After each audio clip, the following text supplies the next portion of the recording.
Welcome. For years I've been analyzing and studying Eckhart Tolle's teachings, and today I'm going to talk to you about some of his teachings. Sometimes I'm going to quote him, sometimes I'm going to comment on his teachings, and it is going to be a satsang. So let's begin. Eckhart Tolle says, "The state of presence is always a gentle embracing of what is." He goes on to say, it is bringing a gentleness to it, which is a very powerful gentleness, bringing the gentleness to it and embracing what is and holding it in that embrace. You stay present as you hold your pain. Watch the turbulence of it when you are there.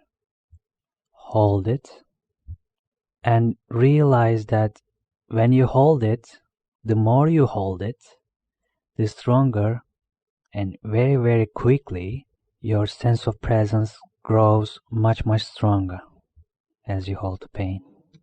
And the pain will slowly lessen. But it no longer matters because your acceptance of the pain is so total. You're not making that moment into a means to an end by saying, I want to get to the end of my pain. Your acceptance of pain is complete. And that's where your spiritual power lies, in fully accepting it. But of course, now when you fully accepted it, it hasn't become you. It hasn't become an unhappy me, because you're fully there, you're fully present with it, you fully accept that there is the pain body vibrating in you, and you may have to hold that pain for quite a while.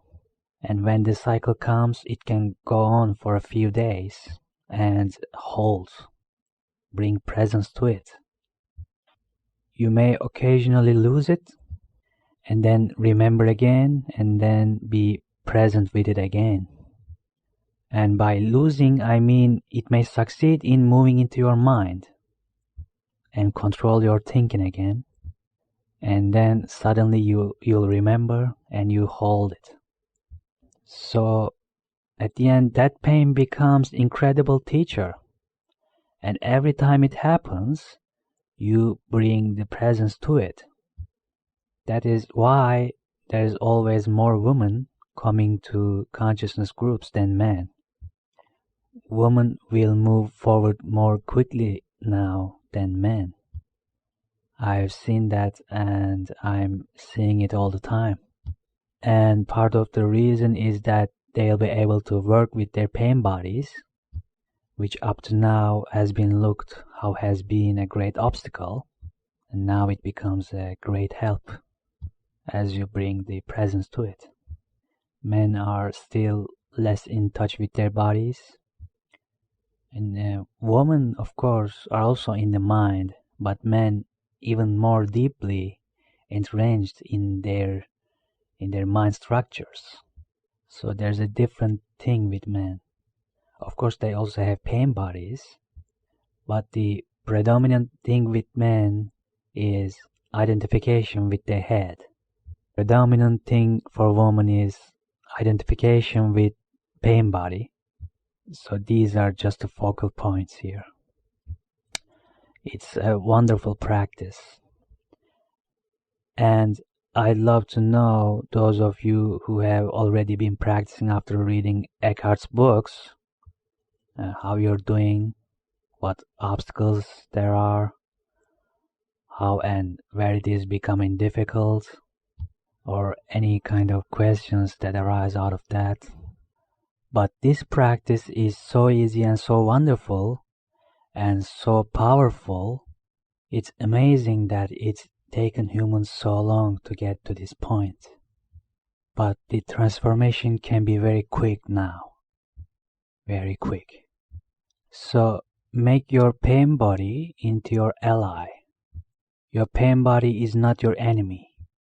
When you make it into an enemy, that's the old mind thing starting over and making even the pain body a problem. Ask, how can I get rid of it? You need to forget about getting rid of it. Just watch it. Just watch. And hold. And then at first the pain seems overwhelming. And the more you bring your presence to it, you realize how powerful your presence actually is. And the pain ultimately is just ripples on the surface of the vastness of who you are. All human pain ultimately is surface ripples or little waves pretending to be very big waves.